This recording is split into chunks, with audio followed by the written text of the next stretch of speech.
Berita tular dalam media sosial mendakwa terma negeri bagi Sabah dan Sarawak ditukar kepada wilayah berkuat kuasa serta-merta. Timbalan Ketua Menteri Sabah Datuk Jeffrey Kitingan meminta rakyat menunggu pengesahan rasmi daripada kerajaan seperti Jabatan Perdana Menteri, JPM atau pihak berkuasa yang sewajarnya. Assalamualaikum dan salam sejahtera. Isu berkenaan dengan pertukaran penggunaan istilah daripada negeri ke wilayah untuk Sabah dan Sarawak kian hangat diperkatakan baru-baru ini. Menurut laporan sebuah portal berita, status tersebut belum dapat dipastikan kesahihannya. Walau bagaimanapun, Ketua Menteri Sabah Datuk Seri Haji Noor mengalu-alukan penggunaan terma wilayah ke atas Sabah dan Sarawak. Penukaran terma wilayah itu juga selepas lawatan Perdana Menteri Tan Sri Muhyiddin Yassin ke Sarawak baru-baru ini, dan beliau menyatakan bahawa Sabah serta Sarawak bukan negeri tetapi lebih tinggi yang disebut sebagai wilayah. Seterusnya kita lihat apakah beza terma wilayah untuk Sabah dan Sarawak dengan wilayah persekutuan. Isu pertukaran penggunaan istilah terbabit turut menjadi tanda tanya sebahagian rakyat Malaysia. Menurut Kamus Dewan edisi keempat yang bermaksud negeri bermaksud daerah tempat tinggal, kampung ataupun negara. Selain itu, negeri juga bererti daerah yang di bawah perintah seorang sultan ataupun gubernur. Wilayah pula bermaksud sesuatu kawasan yang menjangkau dua atau lebih kawasan pentadbiran.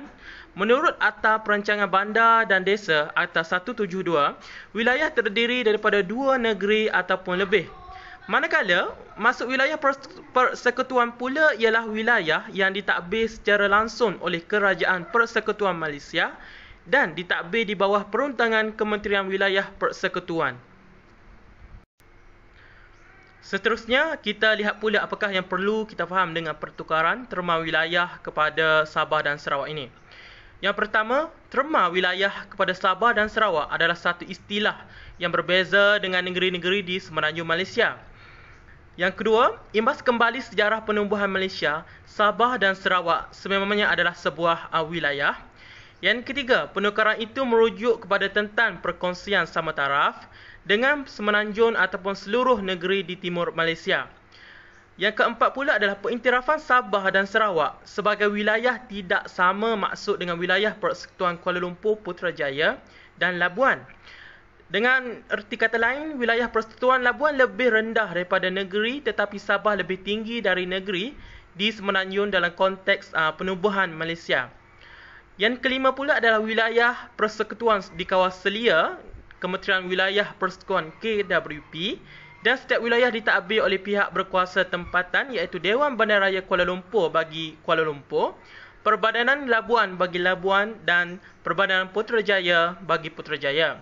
Secara ringkasnya, jika sahih pertukaran terma ini, Malaysia adalah sebuah negara persekutuan yang ada 11 negeri, 2 wilayah dan 3 wilayah persekutuan.